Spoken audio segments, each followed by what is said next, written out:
Big man in a suit of armor. Take that off, what are you? Genius, billionaire, playboy, philanthropist.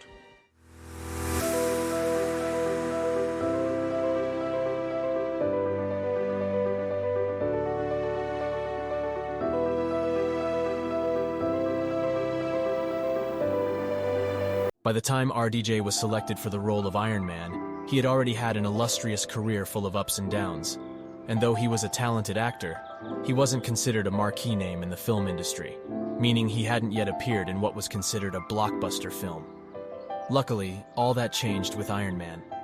In a 2007 interview with MTV, he said he felt it was in his words, "There's a certain destiny to it," feeling he was never more ready for a role like this in his career and his age to pull this role off. One couldn't agree with him more, because of the timing of how everything worked out. Iron Man was the first movie that Marvel would release as its own studio, allowing them full control on how the movie would be made. Kevin Feige, president of Marvel Studios, had this to say about Iron Man and RDJ. Marvel Studios' Iron Man, would be the marquee name, allowed us to say, let's just cast the best actor we can find. And it's funny to remember now, Robert Downey Jr. is the biggest star on the planet. What he was then was one of the best actors on the planet, not necessarily one of the biggest marquee stars on the planet. And it was liberating to make decisions like that I don't know would have been made at other studios at the time. And saying, we believe he's the best, he might not be a marquee name, but let's go with him. They made the right decision because Robert Downey Jr.'s portrayal of Tony Stark, aka Iron Man, in the Marvel Cinematic Universe, MCU, is widely regarded as one of the most iconic performances in movie history, and it set the tone for all the superhero movies that came after it. But it was also RDJ's charisma and wit that made Tony Stark such a beloved character. He brought a level of humor and vulnerability to the role that wasn't often seen in superhero movies before. Full of witty quips, silly moments, and emotional moments such as these. I thought my dad was tough on me, and now, looking back on it, I just remember the good stuff. He did drop the odd pearl. Yeah? Like what? No amount of money ever bought a second of time. Smart guy. Did his best. I tell you, that kid's not even here yet, and there's nothing I wouldn't do for him. RDJ brought a lot of depth to the character Tony Stark, making him feel multi-dimensional. A character who isn't perfect, full of flaws, intrigue, and ultimately a character who had the best of intentions trying to make the world a better place. All this and more allowed people all over the world to connect with Tony Stark, making RDJ a cultural icon in the MCU and beyond.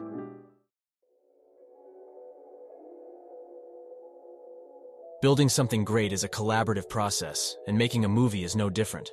While much of the success could be accredited to RDJ's performance, it would be a disservice not to mention Jon Favreau's contribution as a director. Here's what Kevin has to say on the impact of RDJ and Jon Favreau's contribution. But what Jon brought to the process and what Robert brought to the process as we were working together to make Iron Man 1 laid the foundations, not only with the narrative and the story for where we've gone, now almost 19 films with Infinity War, but also the tonality of our films and behind the scenes, the way we made the films. Jon set up a lot of process, and together we discovered a lot of techniques of collaboration that we've kept on all of our films, all going back to Iron Man 1. Together, they were able to build the foundation for what would be critical for the success of subsequent Marvel movies. And RDJ sums up what the experience was like working on these movies and how amazing it was to see them develop beautifully. Given a set of circumstances and a script, and you go try to put your secret sauce on that and make it fun and entertaining. And I think what's extraordinary is how that baton has been passed in such a magnanimous way from all these franchises. I am Groot! I am Steve Rogers. Now bring them all together. It's just so epic. Are you yawning?